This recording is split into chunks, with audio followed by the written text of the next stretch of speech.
And there's some more important news from other courts as well. Let's take a look at those in Fast News.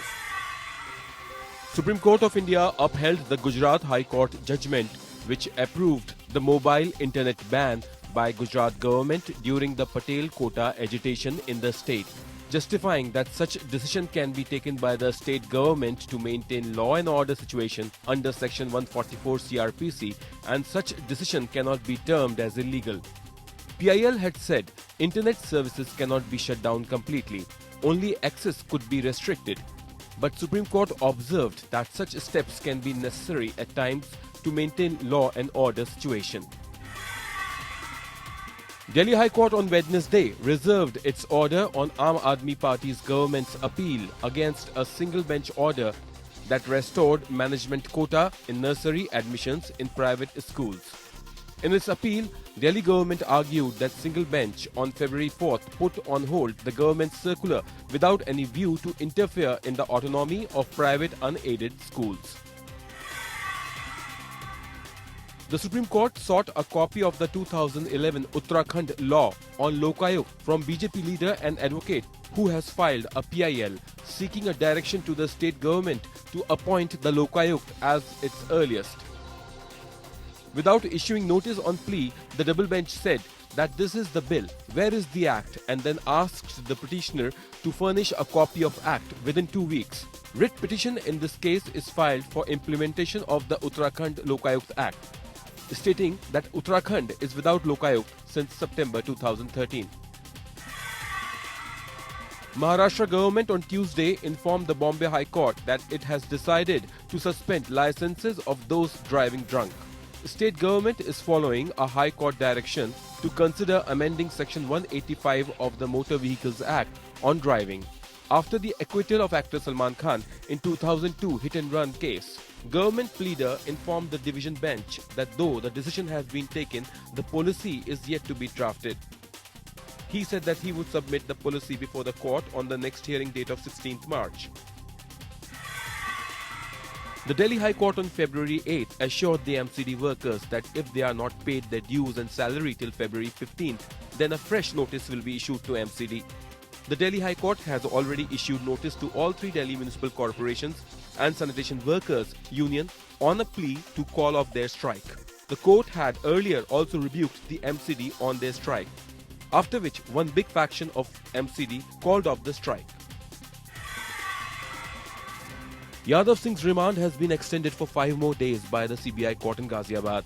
Facing corruption probe by CBI, Yadav Singh's remand has been extended for 5 more days by the CBI court in Ghaziabad. Facing corruption probe by CBI, Yadav Singh is alleged to have pocketed over Rs 100 crore as undisclosed commission during his tenure as the chief engineer of Noida, Greater Noida and Yamuna Expressway. CBI arrested him on 4th February and took him on remand of 6 days earlier.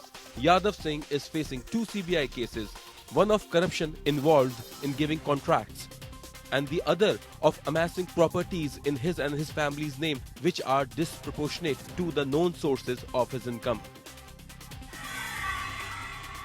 Asking Kerala government and the Travancore Devasam board to justify the ban on women entry into Sabrimala temple, the Supreme Court on Friday questioned how women between 10 to 50 years could be banned from entering the Ayyappa Swami temple when God did not discriminate between men and women. Referring to various scriptures including the Gita, the Supreme Court said it would examine both constitutional principles and scriptural prohibition to decide whether ban on entry of women was justified. Court also made it clear that its decision would be within the parameters of the Constitution. The case will be taken up next on 15th March. Can civil cases be transferred out of Jammu and Kashmir courts to the other states? That's a question the Supreme Court is considering at the present.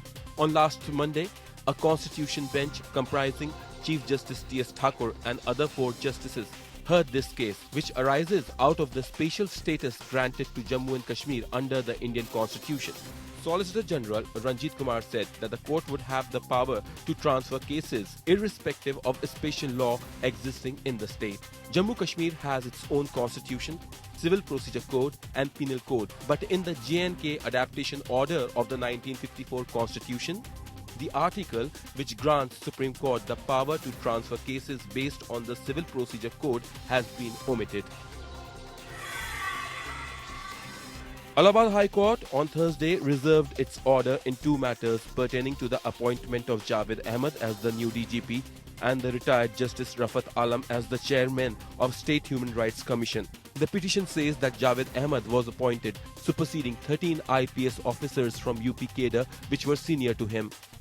It was contended that this was against a Supreme Court ruling in Prakash Singh versus Union of India, which said that the DGP shall be selected from amongst the three senior-most officers of the department. Next hearing is on 16 February. Pakistani-American Lashkar-e-Taiba operative David Headley began deposing before a Mumbai court through video conference on 8 February. And he has disclosed various facts related to conspiracy behind the Mumbai terror attack, which happened on November 26, 2008. On Monday and Tuesday, he revealed about how ISI collaborations with terror groups like Lashkar-e-Taiba had planned and executed the 26/11 attacks. Headley named and identified in court the key plotters and terrorists like Hafiz Saeed, Zakiur Rahman Lakhvi, and also Sajid Mir and Major Iqbal of ISI. Headley, who has been made an approver, told the court that he joined the Lashkar-e-Taiba and worked for the ISI. Headley said that he had met the Mumbai attack mastermind Hafiz Saeed first at a terrorist training camp in Pakistan-occupied Kashmir. He got influenced by the speeches of Hafiz Saeed and joined him in their operations to hatch terror attacks in Mumbai. Headley revealed that two unsuccessful attempts to attack Mumbai were also made before 26/11. Disposing from an undisclosed location in the US, Headley told Special Judge G.A. Sanap that ISI was helping different terror outfits in Pakistan and was providing financial, military and moral support to the terrorist groups. Spilling beans about involvement of Pakistan's army and intelligence agency in terrorism in India, he said he knew ISI official Brigadier Riaz, being the handler of LT top commander Zakiur Rahman Lakhvi, who was 26/11 attacks mastermind. The deposition of Headley could not happen on third day due to a technical snag in the video conference. However, resuming on Thursday, he told that Ishrat Jahan, who was shot dead in a shootout along with three others in 2004 in Gujarat, was a Lashkar-e-Taiba operative. On the fifth day of his examination by the prosecution in a special court in Mumbai, 26/11 scout David Coleman Headley also revealed that his terror outfit had initially planned to attack famous Siddhivinayak Temple and Shiv Sena Bhavan in Mumbai, along with the National Defence College in Delhi and tourist cities like Goa and Pushkar. Headley, who had visited Mumbai 7 times to scout for targets, revealed that plans to target Mumbai had started over a year before 26/11. And LT commanders Saeed and Lakhvi were addressed as senior uncle and junior uncle in their email exchanges. Also, the code word for jail was hospital and the code word for police was doctor.